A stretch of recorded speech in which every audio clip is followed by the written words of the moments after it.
Seja bem-vindo à minha página, meu nome é Franklin Andrade, eu sou médico, cirurgião geral, cirurgião vascular, sou instrutor do curso ATLS e também sou autor do curso Angiologia Fácil, um guia para o profissional da saúde. Neste vídeo eu vou mostrar para vocês uma cirurgia de revascularização da artéria radial esquerda de um paciente que teve um acidente com um instrumento perfluorocortante e acabou lesionando, seccionando esta artéria.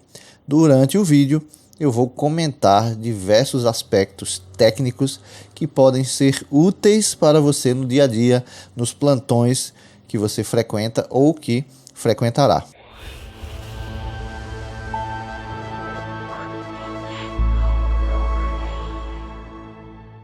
Paciente de 58 anos, teve um acidente com perfluorocortante, pressão 110/90, frequência cardíaca 105 batimentos por minuto. Foi feito todo o atendimento no padrão ATLS, infundidos 500 ml de solução cristalóide aquecida. No exame físico havia pulso ulnar e não havia pulso radial e havia sangramento que era de grande monta. Optou-se por anestesia por bloqueio do plexo braquial e também sedação. Nós mantivemos o esfigmomanômetro insuflado para fazer garroteamento no membro superior esquerdo. Quando estava tudo pronto para a cirurgia, eu solicitei que o anestesista desinsuflasse o esfigmomanômetro. E percebemos que o sangramento ocorreu novamente. Perceba que é um sangramento vermelho rutilante, um sangramento vermelho vivo, e o relato do paciente e das pessoas que fizeram o atendimento, não fui eu quem fez o atendimento, eu estou operando, é de que o sangramento era em jato. Então aqui eu tive que ampliar a incisão, pois seria muito difícil chegar na lesão com uma incisão tão pequena. O primeiro comentário que eu quero fazer para você da área da saúde é que existem momentos em que não é possível clampearmos os vasos sangrantes. O exemplo clássico disso é uma lesão de couro cabeludo. Muitas vezes você está tentando fazer uma sutura e sangra abundantemente. E você não vê de onde veio o sangramento porque o vaso se retraiu nesta região. Sugiro que você use uma técnica simples, não se angustie, comprima a região e faça um ponto em X ou um ponto em V ou um ponto na letra que você desejar, de forma que você consiga estancar esse sangramento. Você pode dar o que na medicina a gente chama de pontão, um ponto longo, um ponto distante das bordas. Você pode pegar até um fio mais grosso, um fio 3 zeros ou um fio 2 zeros até, e dessa forma você vai conseguir debelar esse sangramento. Você vai conseguir fazer com que o sangramento pare. Por que eu estou falando isso? É motivo frequente de erros dos estudantes de medicina e alguns cirurgiões, até cirurgiões gerais, tentarem localizar esse vaso do couro cabeludo. E haverá outras regiões que você também não vai conseguir localizar.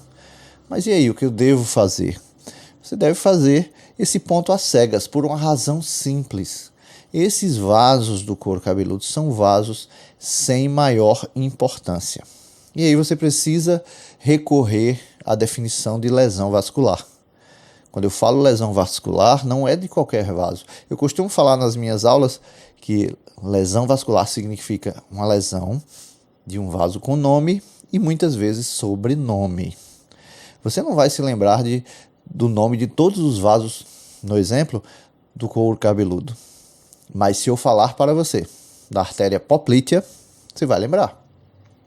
Se eu falar para você da artéria femoral comum, você vai lembrar. E não ache que lesão vascular acontece só em artéria e, portanto, o que vai estar comprometido é o suprimento de oxigênio para determinada região. Às vezes, a lesão é venosa. Você vai ter o suprimento de oxigênio acontecendo pela rede arterial, mas o retorno está comprometido e o paciente vai ter uma perda volêmica expressiva, consequentemente levando-o até um quadro de choque hipovolêmico do tipo hemorrágico. Moral da história do que eu falei aqui, em alguns locais, em algumas topografias, é possível você estancar o sangramento não clampeando e ligando esse vaso, mas dando um ponto, fazendo uma sutura que englobe o vaso às cegas. Uma sutura em que você não vê o vaso, mas você vai conseguir debelar esse sangramento. Prosseguindo na nossa cirurgia, então eu fiz a ampliação superior, mas havia uma veia no meio do caminho e não é poema. Essa veia provavelmente é uma tributária da veia cefálica. Então não fale que veia tem ramo. Por favor, fale que veia tem tributária. Muitos médicos, muitos cirurgiões falam ramo da veia. Está errado. Tem muitos erros que são cometidos e são repetidos ano após ano.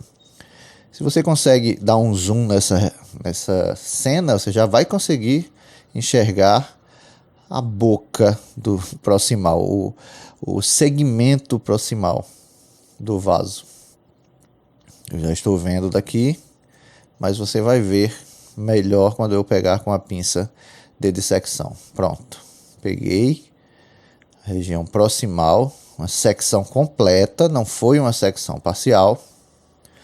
Lembrando que este vídeo e vários outros vídeos de cirurgia estão disponíveis no meu curso online Angiologia Fácil, um guia para o profissional da saúde. Olha só, confirmei aí que é o cabo proximal da artéria radial. Você percebe o sangramento em jato.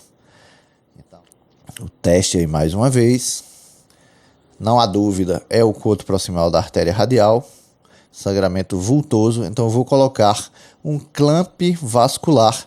Chegou o momento de fazer mais uma pausa no vídeo. Quando você for clampear um vaso importante, e aí eu repito, é aquele vaso que tem nome e às vezes sobrenome, uma artéria carótida, uma artéria braquial, também chamada de humeral, uma artéria poplítea, uma veia, você não deve fazer isso com um instrumental grosseiro.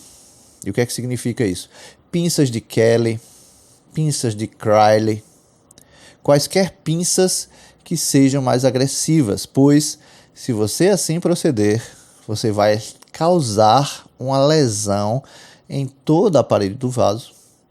E se você causar uma lesão na veia, você pode ligar, você vai amarrar a veia. Quando a gente revasculariza a veia, o índice, a incidência de trombose é muito alta. Então a gente prefere, na maioria das vezes, salvas exceções, ligar essa veia, amarrar essa veia.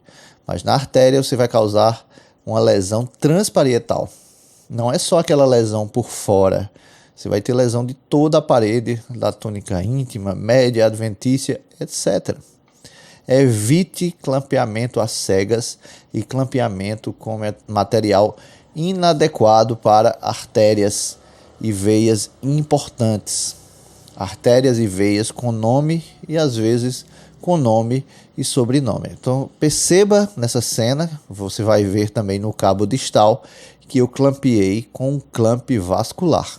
Esse clamp não vai causar lesão, pois ele é o suficiente para ocluir o vaso, mas não lesionar a parede da artéria nesse caso. E também da veia nos casos em que a gente quer, deseja, prefere simplesmente colocar um clamp do que ligar a veia. Acontecem momentos assim que a gente não quer ligar a veia, não quer ligar o vaso, só quer clampear para impedir qualquer sangramento naquela região.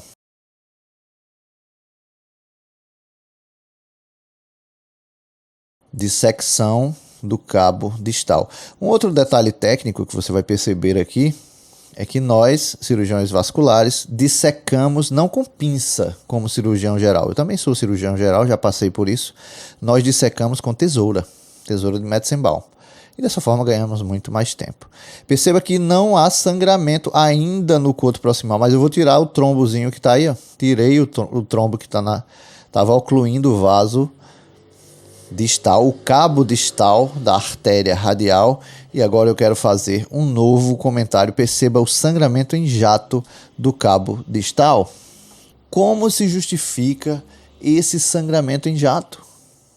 Já que o cabo é distal, por onde vem esse fluxo tão intenso? Esse fluxo vem da artéria ulnar, e aí a artéria ulnar vai prosseguir, dar origem ao arco palmar, e esse arco palmar vai chegar por via reversa, por fluxo reverso, no cabo distal da artéria radial. Só esse teste, se você é cirurgião geral, se você se deparar com uma lesão como essa e ficar em dúvida, achar que o paciente vai perder a mão, não vai ter nutrição, não vai ter oxigenação pelo sangue arterial. Se você tiver um excelente refluxo como este que você viu aí no vídeo, isto é suficiente para suprir, oxigenar a mão.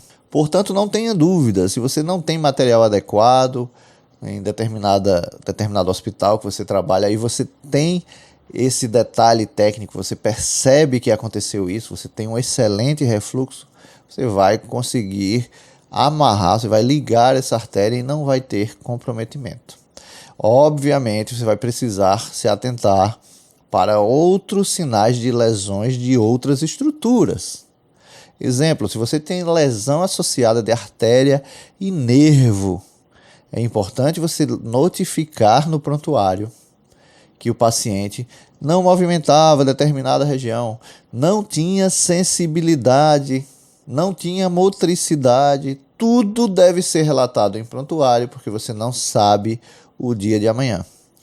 E quando você relatar, por favor, relate com uma letra legível, uma letra que você consiga ler. Já aconteceu comigo lá no passado de eu não conseguir ler a minha própria letra. E aí foi o momento que eu disse, preciso parar. Eu preciso melhorar minha escrita, melhorar o que eu estou escrevendo para que as pessoas entendam, para que eu entenda. E se acaso for necessário, você for chamado ao CRM, a um tribunal, o que for, você não sabe o dia de amanhã. Então, o juiz, os advogados vão ler o que você escreveu. Então, seja claro, fale a verdade, seja claro, porque isso pode ocorrer e você vai se lembrar disso que eu estou falando agora. Perceba que eu coloco o clamp vascular distal. E aí você pode pensar, Franklin, na região em que a faca seccionou, essa região ela é suficiente, ela é sadia para que nós façamos uma anastomose? A resposta é não. Por isso eu retirei aí o excesso, regularizei as bordas do coto proximal e regularizei as bordas do coto distal. E agora você está vendo o início da sutura. Para você que é cirurgião geral, você que já faz anastomoses em alças intestinais, é basicamente a mesma coisa, porém com estruturas menores. Você vai ter que ser somente mais um pouco detalhista no que você está fazendo. Então aqui um ponto com o fio de polipropileno, que é um fio monofilamentar e inabsorvível. Ele vem com duas agulhas, é o polipropileno cardiovascular. Então uma agulha é usada em um coto, outra agulha é usada em outro coto, entra pela artéria e sai. Então é o famoso dentro-fora de um lado, dentro-fora do outro. E aí eu fiz o nó, esse nó tem que ficar para fora. Depois eu passo o fio, um dos fios por detrás da artéria, e você vai ficar com dois fios que vão se encontrar na sua sutura contínua. Aqui, inicio a sutura. Agora não tem jeito, tem que ser fora dentro.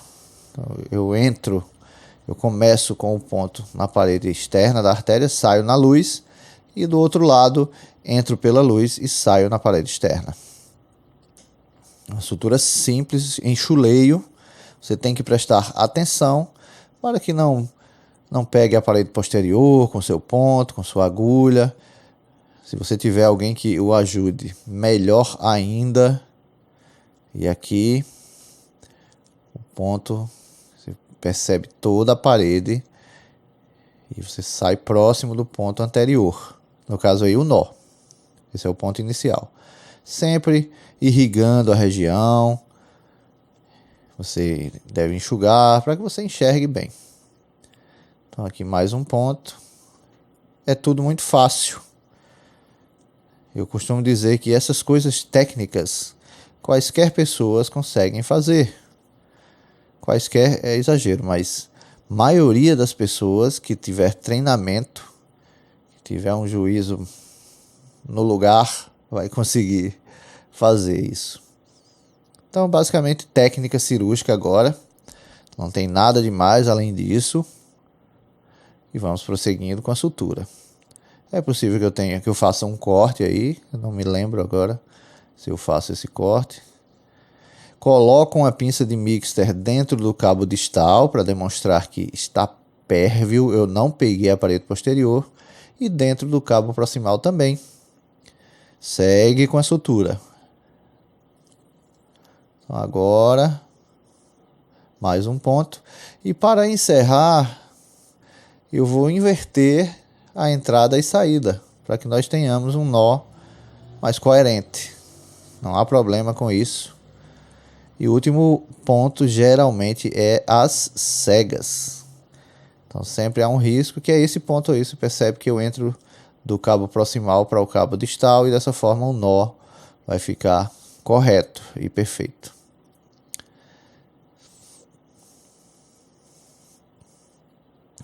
Soltei o clamp distal para retirada das bolhas de ar e vou soltar o clamp proximal. Então já é possível perceber que a artéria vai ficar pulsátil, vai sangrar um pouco porque eu ainda não dei o nó. Não deve sangrar muito porque a sutura foi feita em ponto contínuo. Não foram pontos separados. Franklin, é possível fazer pontos separados também? Sem dúvida, é possível fazer com pontos separados e funciona igual. Então aqui eu estou sentindo o pulso no cabo distal e aí você vê a pulsatilidade arterial. Vai ter uma outra imagem. Corta-se o fio de polipropileno, que é fio inabsorvível. Esse aí foi os 5 zeros. Perceba a pulsação distal e aqui uma sutura da pele com fio de nylon. 4 zeros e depois um curativo.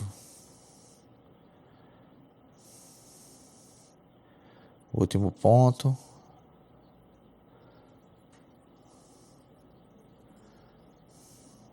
Depois curativo. O paciente obteve alta já no segundo dia de pós-operatório, mão aquecida. Então, o objetivo desse vídeo é educacional. É que você perca um pouco esse medo de fazer ligadura dos vasos, de abordar determinados vasos, ou declarar que tem uma lesão vascular sem necessariamente saber da anatomia e saber do que passa em determinada região e do que é lesão vascular, o que é um vaso importante. É importante que você revise isso no seu dia a dia. Você que é generalista, você vai se deparar com isso. Eu insisto, a maioria das faculdades não tem ofertado o módulo de angiologia, cirurgia vascular, tem sido inserido em determinados módulos de forma superficial. Os alunos estão saindo zerados da faculdade. Pensando nisso, eu fiz o meu curso, você tem 7 dias de teste aqui, vai ter Black Friday. Então não sei em que época você está vendo esse vídeo, mas vai ter um cupom de desconto generoso, você pode adquirir, tem 7 dias de teste.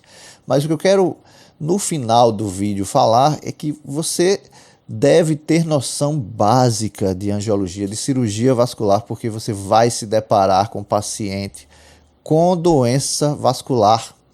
Seja você ginecologista, obstetra, seja você cirurgião geral, ortopedista, clínico, reumatologista, etc. A cirurgia vascular está no dia a dia. Então, não se esqueça desses detalhes que foram falados aqui. Use-os a seu favor. Use-os para trazer um melhor atendimento ao seu paciente.